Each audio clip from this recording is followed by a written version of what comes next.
there were a lot of opportunities I think each team had to take this game away from the other, but instead they just kind of wrestled around together, and then Texas took it. I just came back from the scrum over there, man. I got chill bumps from talking to those guys because the storyline, you and I were talking about the resiliency of Arizona State, coming back from the early deficit, being down by 16 with 6.5 minutes to go. But it was really the resiliency of Texas that won that ball game for him. Very uneven performance on offense.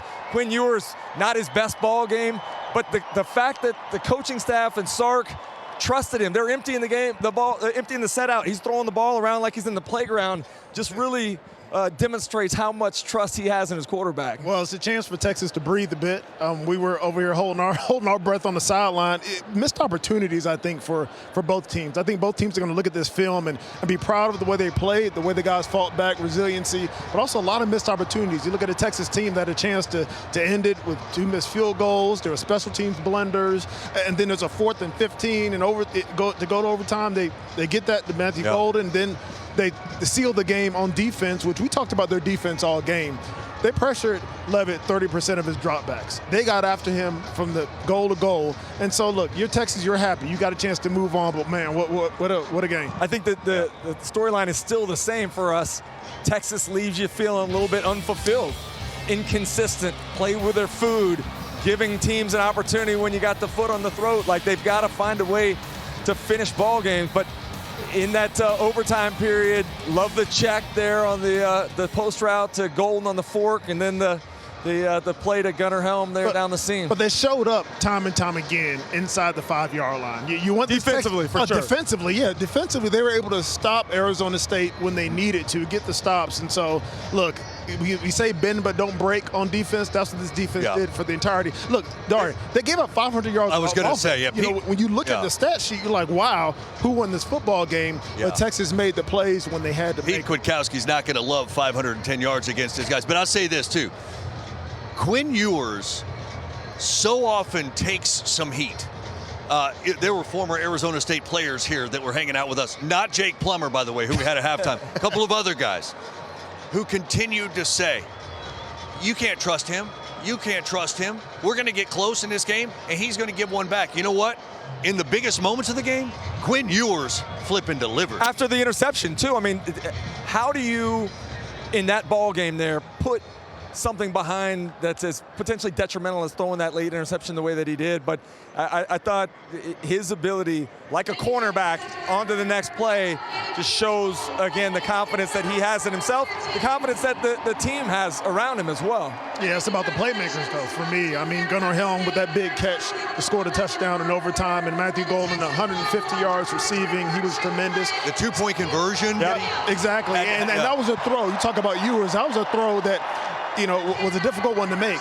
You know, back at the end zone, corner of the end zone, got the ball over the defender, great catch by the wide receivers, but to have a confidence to throw that ball and the skill set as a thrower of the football to get it there in the big moments, that's what they did. So I think that the run game wasn't really there. No, the run game wasn't there, and that's what we talked about coming into this game.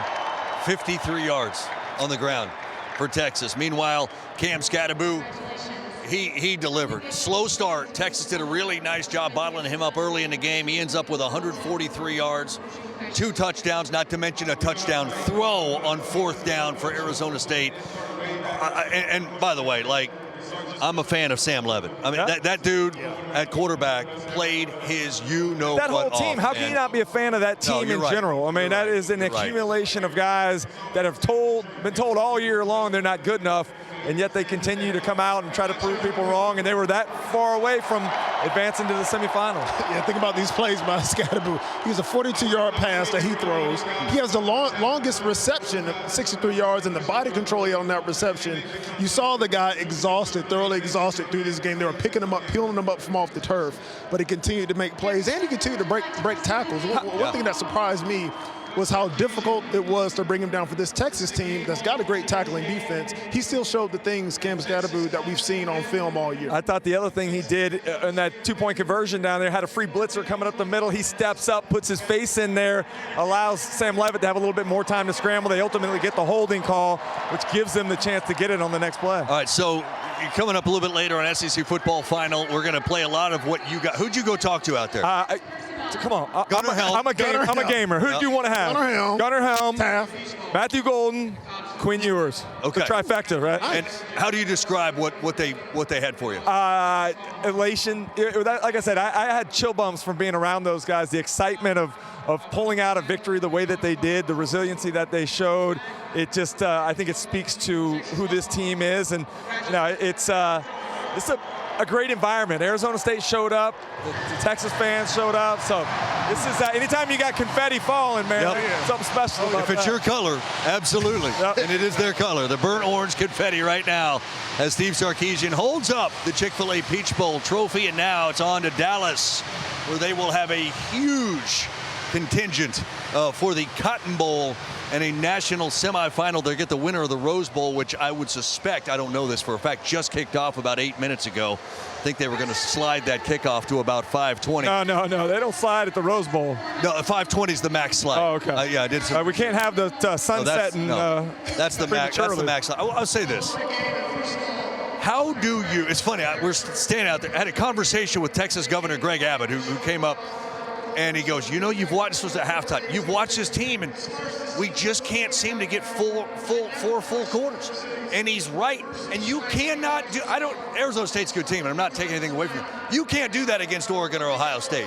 Or they will get run off the field in Dallas, will they not? They cannot give their best for 2.5, 3 quarters of football. Yeah, but this is the thing, in watching Texas, it's almost like they outclass teams when it matters. And that's what happened tonight. They simply outclassed Arizona State when it mattered. It wasn't pretty, but when it came down to it, they have a better roster.